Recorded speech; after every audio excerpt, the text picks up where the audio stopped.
खुदावंद के जिंदा और पाक कलाम में से अज़रा की किताब उसका 5वां बाब।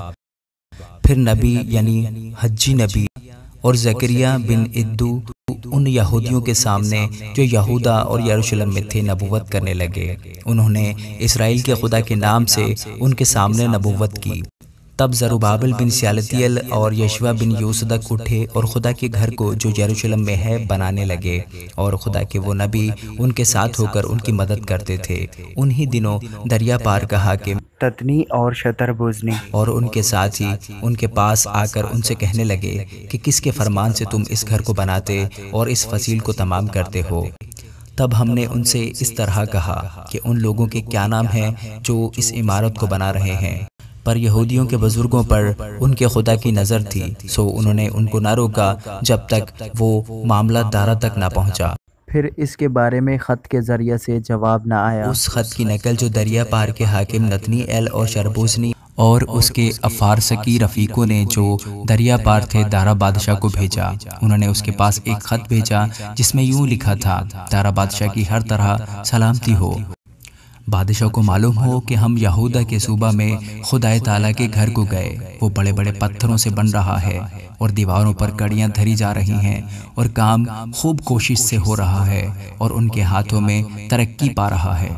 तब हमने उन बुजुर्गों से सवाल किया और उनसे यूं कहा कि तुम किसके फरमान से इस घर को बनाते और इस दीवार को तमाम करते हो। और हमने उनके नाम भी पूछे ताकि हम उन लोगों के नाम लिखकर हजूर को खबर दें कि उनके सरदार कौन हैं। और उन्होंने हमको यूं जवाब दिया कि हम ज़मीन व आसमान के खुदा के बंदे हैं और वही मस्कन बना रहे हैं जिसे बने बहुत बरस हुए और जिसे इसराइल के एक बड़े बादशाह ने बनाकर तैयार किया था। लेकिन जब हमारे बाप दादा ने आसमान के खुदा को गुस्सा दिलाया तो उसने उनको शाह बाबल नबूकदनेस्सर कसदी के हाथ में कर दिया, जिसने इस घर को उजाड़ दिया और लोगों को बाबल को ले गया। लेकिन शाह बाबल खोरस के पहले साल खोरस बादशाह ने हुक्म दिया कि खुदा का ये घर बनाया जाए और खुदा के घर के सोने और चांदी के ज़रूफ को भी, जिनको नबूकदनेस्सर यरूशलेम की हेकल से निकालकर बाबल के मंदिर में ले आया था, उनको खोरस बादशाह ने बाबल के मंदिर से निकाला और उनको शेशबिज़र नामी एक शख्स को, जिसे उसने हाकिम बनाया था, सौंप दिया। और उसने कहा कि इन बर्तनों को ले और जा और इनको यरूशलेम की हेकल में रख और खुदा का मस्कन अपनी जगह पर बनाया जाए। तब उसी शेशबज़र ने आकर खुदा के घर की जो यरूशलेम में है बुनियाद डाली और उस वक्त से अब तक ये बन रहा है, पर अभी तैयार नहीं हुआ।